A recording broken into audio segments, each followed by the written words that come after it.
Hello and welcome to Pixels and Points. I'm Susie Brown, media buyer planner here at Red Rock, and with me as always is Matt Nelsen, digital media director here over at Red Rock. For us today, lots of news came out last week with Google AI's, just massive info dump that they did on Tuesday. Mhm. And lots of changes. The biggest one for us is probably going to be Google's AI search experiences have been changed and are changing. But we'll get into some of the other fun stuff too for Yes. non digital media stuff and what it has to do with regular advertising. All But right, first, so the for search. our article here from eMarketer, kind of goes over some of the challenges and things like that that's coming through with this.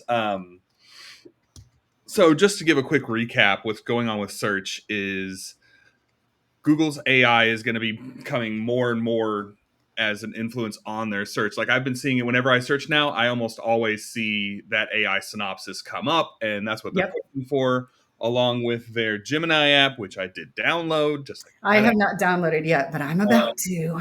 and so they're going to be integrating advertising into both of those.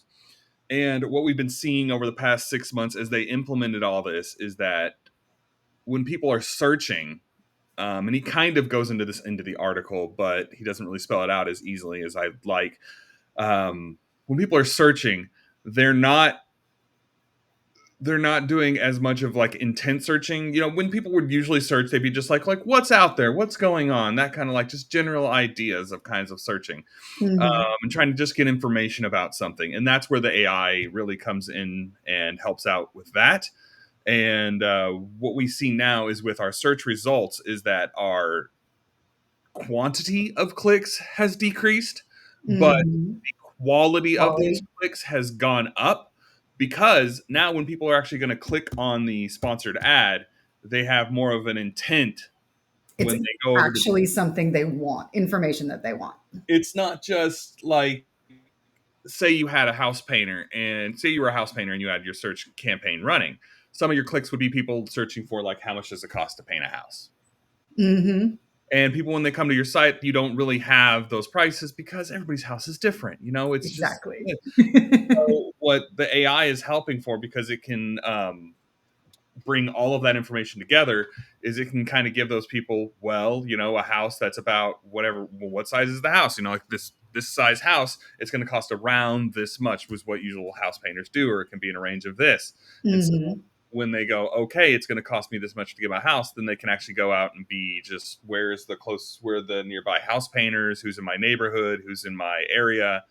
And they're much more of a warmer lead than the cold lead that's just, how much does this cost, which is just Right. generally Right. like, or what do you do, what do I need to ask house painters when I'm searching for them, and like that kind of just general information that the AI is going to help those people. So we're getting a lot less clicks on that kind of searches, and we're getting a lot more highly intent searches coming through on our search campaigns. Right. The AI is better at using context clues, basically, to give you Yes, better and information. it's better at helping people answer their questions than a website that's not going to be that's built. It's not a responsive website based on what the person Hmm. searched. Although that might be coming with all the AI changes based on what you searched and what you clicked through. AI will change the website based on what you were Yeah. asking about. Eventually, it's going to know where you live, what your home is worth, your square footage, and it'll just say, "This is the one you need. Go, It'll oh, cost this." you're clicking through from a rich neighborhood. Hey, Yep. I look at all see your this zip code. I've got. All right, so the article goes into different kinds of challenges, different kind of solutions. One of the solutions that they get to is that the race to the bottom is sort of over. Uh, Hmm. a lot of these, I almost like to call them fly by night kind of service providers, where they're just dumping 95% of their budget into search and getting people to click through their site to convert. Like it's going to become closer to what it was, 20 years ago. And people will hear that Hmm. and be like, oh, great, that's fantastic. But what I mean is that every single client, whether you're service provider or you sell food or whatever you sell to any clients, You need to work on your brand. Now, in the article, if you Hmm. they get it, he calls it something he calls it very silly. Where is it down here? Oh, he goes through a lot of the industry experts are calling this AI SEO or generative engine optimization, artificial intelligence optimization, large language model optimization. It's after impact on SEO. All those Hmm. acronyms. I'm waiting for the one that actually will come Cover it out. all. Yeah. The I'm looking for where he said he tried to work his way around actually saying that companies need to work on branding, but companies need to work on their brand. Oh, Right. Yeah. No matter the name, the there it intent is. of the There's but brands. advertisers. It's right after paid search priorities. But advertisers should focus on how LLMs, which is what he used the search engines, interpret and Mhm. communicate about their brand and ensure brand compatibility with AI search. And I'm like, that is marketing 101 branding. Branding. Well, it's what you've So always, if you don't have the branding, I mean, you've said this over yeah, and over. What else are you going to do? all about getting your brand out there and being branded not only on your own site but within other people saying things about you. So it's all the trailing tags and all that, all the good stuff that people have been pushing for SEO for years. You can't just go out there and say I want to be the house painter, and so I'm just going to be the highest bidder on Google for house painting. And I'm like, Right. that If would you have don't have the reputation, it's going to go nowhere. that may have worked to some level 5 years ago. Google has always had a ad score based on how much your SEO is doing for you, along with how your website is set up and how much your keywords match to what the person is searching versus what your website says. Google thinks your website is all that Hmm. stuff, but AI is just going to take that to the complete maximum. He suggests making sure that you're on Performance Max, shopping search, and during your search campaigns have broad match, and you can do Hmm. that for some of the stuff. I just think you're still going to want to be on phrase match for a lot of stuff. Performance Max is a black hole still, so it's you just dump Hmm. everything in and you cross your fingers, And you and really don't know, right, you where don't know who anything you're ends running. up. You don't know how You're much really trusting Google there. Hmm. you don't know how much made for advertising websites you're on and all that kind of stuff. So it's but Performance Max does work to a degree. I'm not going to not recommend it, but to a point. But no, yeah, there's really no transparency there. Yeah, there's no transparency. You want to have a good retargeting campaign, some good branding setup. Make sure any of your other make sure one of your top things you can do for SEO is make sure your reviews you're getting Hmm. reviews and you're getting good reviews, and you encourage people who have a positive experience with your brand to leave reviews because Google AI will be using that heavily. Yeah, that will only increase your score And when I say this, I don't mean just Google reviews. I'm talking everywhere else. everywhere, Yelp and across the board. Hmm. Yes, I across mean, the board. always a best practice as far as social That goes, but includes now also helps your SEO. Yelp, Foursquare, Facebook, um, all of the other aggregators and location services that you have. They all have a review metric, and people can leave anywhere from just a thumbs up, a thumbs down to Hmm. 5 stars. So it's review management is something that every brand needs to make sure that they're looking at, because that's what that's one of the biggest factors that AI is going to be looking at is they're pulling this, and because it's AI, it can look at all of these different locations, not just Google and Facebook, but Yep. all of these, and there are hundreds of these different location sites that have different kind of information. And we're talking about specifically from client specific, vertical specific, like hotels, like you have all the Travelocity kind of things. There Hmm. are review sites that specifically talk about, theme parks to, of course, restaurant Restaurants, yep, reviews. all the eaters and all the TripAdvisors, and yep. I mean, even the Grubhub, if you have a delivery Hmm. service for your restaurant, it's going to have people can leave reviews on Yep, that. definitely. So it's all very much going to be review management, social media management, and things like that, which is one of the forays we have here at Red Rock that we Yep. make sure. One of the things we make sure our clients know is that if you want to be relevant, you want to increase your brand awareness and your brand presence, which is what all this search, and I'm It's not talking about branding and Google, reputation management. make Exactly. sure that you are out there saying all these things. Paid media will get out to the to the end consumer, and it's an impressions frequency kind of a thing, and you can still do some sort of attribution, Mhm. even though attribution is kind of being kicked in the teeth right now. So with all the cookies being removed and things like that, it's going to be a lot more. Get your brand out there and make sure that it's being covered correctly. Yep. So scrolling down the rest of the article, I think that's basically everything for that. Yeah, we talked about all the search and obviously the impact on SEO. But that's one of the biggest things that came out of the Google dump last week. Yes. For us, they have a lot more. If you haven't watched the video, there are Mhm. plenty of just do the search for it.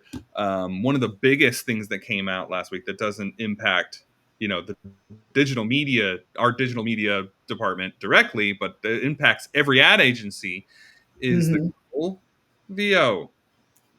Yep. It's going to be really interesting. The new VO3 and everything they can do right now, the videos they can create, they're more like clips. They're 8-second clips, but that's not where it's going to end. It's kind of the start to get to where that AI could create.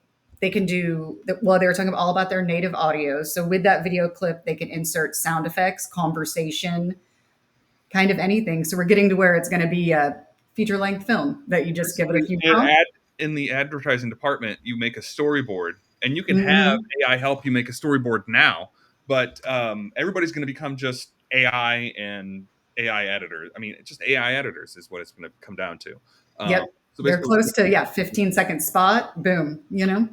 you make your script and you make your storyboard. You feed all that into something like VO, and it will put together an entire ad for you in I think the 8 seconds took like a minute to do. So we're talking like a 30-second ad that's going to be like 5 minutes. It can put it together, and then you can put that into. I wouldn't be surprised if within the next year there's like the editors like they incorporate this into like the way Amazon does it, and you can go in and say like this section can you Right. regenerate it, Tweak different but parts. Like do if this this, like this mhm. way the way this person talked didn't sound right, can you give me a couple more options, and it'll give you like a whole bunch of different options, and you stick that one in and you stick this one in and you just do it. And I mean the acting world is gonna I know the acting die. world. Yep. Yep. I mean, but a lot of these videos, I All mean, the Shutterstock and fees you would pay for all of that.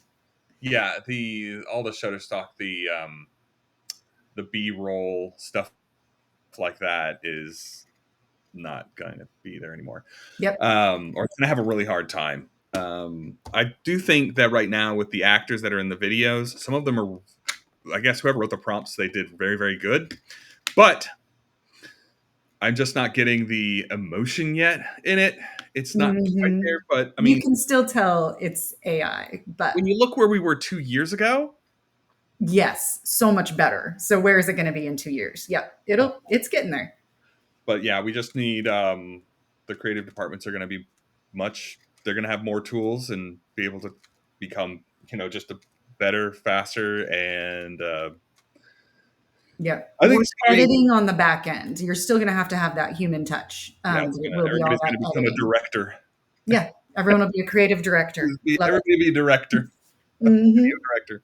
Um, but yeah, it's just hitting those right touches, knowing what you're looking at, and they all have a better eye for it than I do. Oh, Um, yeah. so maybe one of these days we'll have our creative director on, and we'll talk to him about what he thinks about when some of this AI stuff, I would say, settles down. I don't think it's ever going to settle down, No, no. but But where once we are right now and how they're using it, yeah, once best we've practices. had some chances to play with some of these tools that are coming out. I mean, we've used some of these tools for over a year now, and some of them are really, really good. Mm-hmm. Being able to do full video and audio where everything matches and it looks almost seamless is a newer thing. So we're playing with that. Yep.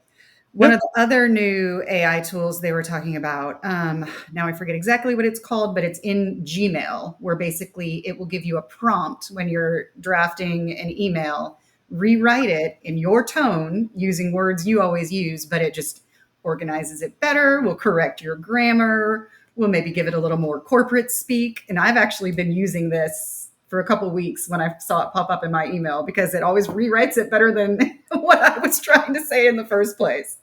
So kind of one of those other things. Just Yeah. new And I've been AI we're using using. Grammarly, and Grammarly's been incorporating its AI, and it's doing better and better as well. Yep. Yep. But yeah, I haven't used the Gmo one. I'll have to use it. Yeah, try it. It popped up and just gave me a suggestion, and I said, okay, why not?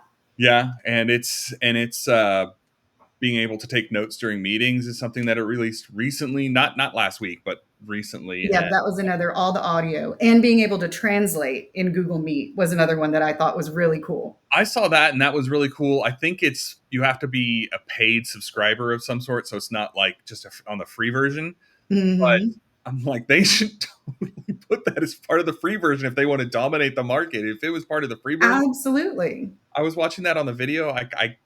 I couldn't really believe that it was actively translating on the fly, but it In was real time. Yep. amazing. Because it would basically be, yeah, you speak in how, if you're speaking English, speak English, and then the voiceover would come over and speak Spanish, and then the other person speaking in Spanish, voiceover, right back to English. It was pretty cool. Yeah, it was really nice. Some of the other stuff that we saw on there, the XR glasses, which is their, Hmm. I mean, their next version of Google Lens. Honestly, it's glasses that you can have. It has the Bluetooth where you can listen and talk to somebody, like have Yep. conversations. And there Those was glasses, recording and yeah, those broadcasting. I thought that was cool. well, the glasses where you can listen and talk to somebody like a Bluetooth headphone. It's been around Hmm. for a while, and you can buy those pretty cheap. But what they have is they have an actual like lens that'll show up on your glasses, so you can actually follow directions if you were making walking. Yeah, when she was going to the coffee shop and using the maps, I thought that was pretty cool. I was like, it was almost there. If we could have something like Apple's the Apple goggle things, then where they have it on your face, where you can actually have like a desktop come up Hmm. on your Hmm. glasses, and where you can do some work while you're just sitting there with your glasses on. I think that's going to be more more Useful. changing everything than just the glasses that have just a little like smaller thing right in your vision, where it would just be like where it would be right here Just in right your there. glasses, and not the entire Hmm. screen, where you can have like a screen over here and this here, or be sitting at your coffee shop watching your YouTube video over here on the side. And But also be able to, yeah, have a yeah, but conversation or answer a call. I wouldn't be having a conversation while trying to watch a video, but yeah, no, I get it. Like you're just like you have your email up on the side while you're talking to somebody and things like Yep. that. Yep. I think it's getting there. I was thinking that it would be here already, but there's still like there must be an issue on the glasses front. But I'm waiting for that. I don't want to have the whole goggle set The up on my goggles. Yep. face. But Um, did you see the part with the Google Maps and the goggles where they have the new 3D and he's traveling through outer space? It's pretty cool. yeah, that's pretty fun too. Yep. Anything else from the video that you? I think those were the big things. All the new creative tools were really fun, and of course So many. everything we've been talking about. But always lots of new information. Always changing world of search. Always got to stay on top of it. Yeah, and it's gonna make it all these where you can make your own video or make your own display ad and stuff like that. It's one of those things where the mom and pop shops or the do it yourself CMOs at Mhm. places are going to be just like, well, I can do this myself now, and it's just one of It's a those things slippery where slope. the problem with that is that you're going to get your ad out there, and everybody's going to know that you made it with Hmm. AI, and or it's not going to look right, and it's. I think people are going to realize it's going to be a huge flood of people do it themselves and not Yes. relying on ad agencies. They're going to be everybody doing it, throwing out, and it's going to become flooded on the market. And And savvy consumers know. I mean, my kids know when it's AI, so. it's one of those things where at our agency we'll be having trainings on how to like work with this and make it as crisp and clean and as professional as possible. It's a tool, So right? it's a tool, and it's just learning how to use that tool and learning how to use it correctly, and to the best ability. So we're Mm-hmm. just going to have to wait on that, and we'll see people go, okay, I need to concentrate on making sure our sales are up instead of spending my time making VO Right, right. It's kind of like VO ads. coding. You couldn't go in and start coding if you didn't know exactly what to do, right? You need to know what you're putting in to get the results you want. So you still have to have an expert Yeah, with and some it's just knowledge on the subject looking at it. yeah, it's just like digital advertising. Yeah, you can go out, you can place your own ads on Sure. Facebook. You don't have the ad agency behind you knowing like what should be run as a social ad versus like this is our sales ad and where to have everything pointed to and what you want, what are your results Right. that You you need want, someone how to do you keep, navigate through it, know the tips and tricks. yes, all of the ins and outs. For sure. Anyway, Good stuff. that Well, would be it for us lots for of today. info from Google. Yep. Yep. And we'll be back next week with a new topic. We'll see you then. Bye. Bye. All right. 20 minutes.